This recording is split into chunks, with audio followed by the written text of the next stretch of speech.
اجازت لیجیے، شروع کیجیے۔ بسم اللہ۔ صدر علی وقار،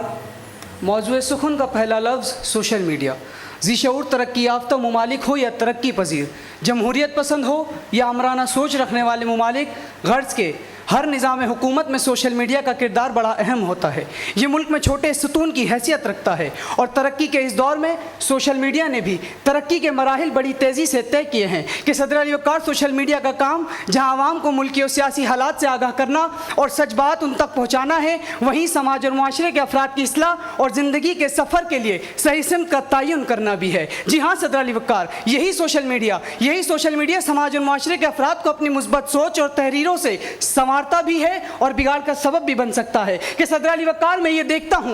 دیکھتا ہوں کہ سوشل میڈیا ایک ایسی سماجی ویب سائٹ ہے کہ جب سوشل میڈیا پر تھیلیسیمیا کے مریض بچوں کے لیے خون کے عطیات کی اپیل کی جاتی ہے تو 150 نہیں بلکہ ہزاروں لوگ خون کے عطیات دینے کے لیے تیار ہو جاتے ہیں، اور ہم سوشل میڈیا کی مدد سے لاکھوں تھیلیسیمیا کے مریض بچوں کی جان بچانے میں کامیاب ہو جاتے ہیں۔ جی ہاں صدر علی وقار، مجھے زندگی کے نئے تجربات سے روشناس کرانے والا یہ سوشل میڈیا، غریب اور مظلوم کی آواز اقتدار کے ایوانوں تک پہنچانے والا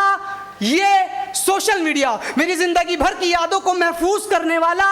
یہ سوشل میڈیا، گھر بیٹھے میرا استاد بن کر میرے علم میں اضافہ کرنے والا یہ سوشل میڈیا، دنیا بھر میں آن لائن سروسز کا محاذ سنبھالنے والا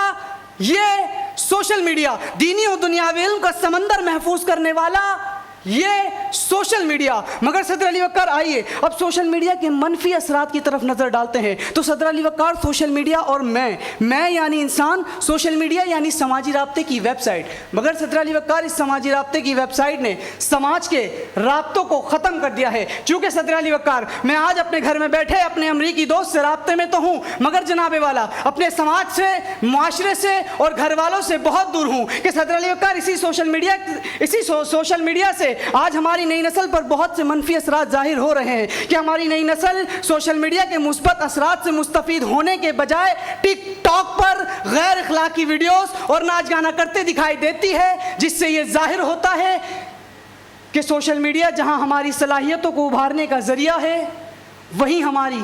نئی نسل کی بربادی کا ذمہ دار بھی ہے۔ آپ کی سماعتوں کا بہت بہت شکریہ۔